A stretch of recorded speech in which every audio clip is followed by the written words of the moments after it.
आपण पाहत आहात स्वराज्य न्यूज. सत्य हेच जे तुमच्या समोर.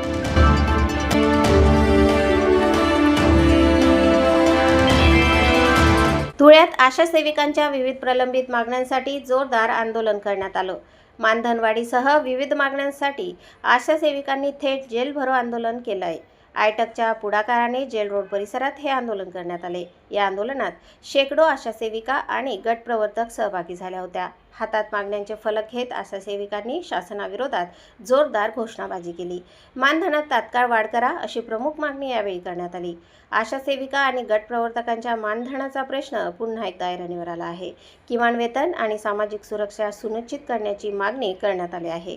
आशा सेविकांना शासकीय सेवेत सामावून घेण्याची मागणीही करण्यात आली. तसेच गट प्रवर्तक आणि आशा सेविकांचं सेवानिवृत्ती वय 65 वर्ष करण्याची मागणी करण्यात आली. कामगार विरोधी 4ही कायदे रद्द करण्याची मागणी आंदोलनकर्त्यांनी केली.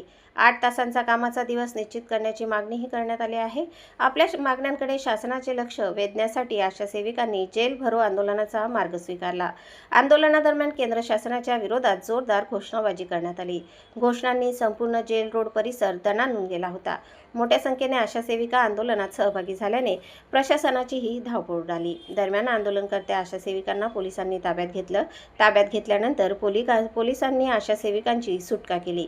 मात्र मागण्या मान्य न होईपर्यंत संघर्ष सुरूच ठेवण्याची भूमिका आंदोलनकर्त्यांनी घेतली. अशा आशा सेविकांच्या प्रश्नांकडे शासनाने गांभीर्याने लक्ष द्यावे अशी मागणी करण्यात आली. मानधनी वाढीसोबतच सामाजिक सुरक्षा मिळणं गरजेचं असल्याचं आंदोलनकर्त्यांनी सांगितलं. आशा सेविका आरोग्य व्यवस्थेतील तळागाळातील महत्त्वाचा दुवा म्हणून काम करतात. मात्र त्यांना त्यांच्या कामाच्या तुलनेत योग्य मानधन मिळत नसल्याचा दावा करण्यात आला. त्यामुळे शासनाने तातडीने निर्णय घ्यावा अशी मागणी करण्यात आली. आयटकच्या नेतृत्वाखाली झालेल्या या आंदोलनात मोठा सहभाग पाहायला मिळाला. कॉम्रेड वसंत पाटील आणि कॉम्रेड LR राव यावेळी उपस्थित होते. त्यांच्यासह गट प्रवर्तक आणि आशा सेविका मोठ्या संख्येने सहभागी झाल्या. आंदोलनामुळे काही काळ जेल रोड परिसरात वातावरण चांगलंच तापलं. पोलिसांनी परिस्थिती नियंत्रणात ठेवण्यासाठी आंदोलनकर्त्यांना ताब्यात घेतलं. त्यानंतर त्यांची सुटकाही करण्यात आली. मात्र आशा सेविकांचा संताप अद्याप कायम असल्याचं दिसून आलं. आता शासन या मागण्यांवर काय निर्णय घेते याकडे सर्वांचे लक्ष लागले आहे. प्रतिनिधी अजिम शेख सह स्वराज्य न्यूज धुळे. आम्ही सगळे आशाताई आणि आम्ही सगळे गटप्रवर्तक शासनाकडे निवेदन देण्यासाठी आलेलो आहे. मागण्या मांडण्यासाठी आलेलो आहे. आमचे जे आशा गटप्रवर्तक जे आम्ही 2009 पासून लागलेले आहेत, त्याच्यानंतर 2017 पर्यंत आम्हाला शासनाने कंत्राटी कर्मचाऱ्याची ऑर्डर दिली आणि त्याच्यानंतर आम्हाला 2017 पासून वगळण्यात आलेला आहे. शासनाने आमच्यावर अन्याय केलेला आहे. तर शासनाला आमची एकच विनंती आहे की आम्ही तळागाळात आम्ही पण आशांकडनं कामं करून घेतो आणि त्याच्यासाठी आम्हाला खूप फिरावं लागतं आणि प्रत्येक कार्यक्रम आम्ही त्यांच्याकडनं सक्सेस करून घेतो. तरी पण बाकीच्या लोकांना त्यांनी कंत्राटी कर्मचारी म्हणून 10 वर्षाचा GR मंजूर केला आणि आमचा जो 10 वर्षाचं जे हे होतं त्याच्यात आम्हाला वगळण्यात आलं आहे. शासनाने आम्हाला समायोजन करून घ्यावं हीच विनंती आहे.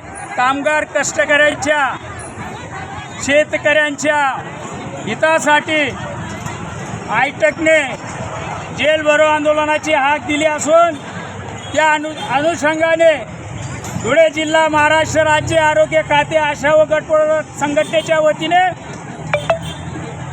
आज जेल भरो आंदोलन करण्यात येत आहे. जेल भरो आंदोलनाच्या मागण्या अशा आहेत. आशा व गटप्रवर्तक यांचं शासकीय सेवेत समायोजन करण्यात यावं. केंद्र शासनाने 2018 पासून मोबदला मानधनात वाढ केली नाही, ती मानधन वाढ करण्यात यावी. पेन्शनचा कायदा व्हावा.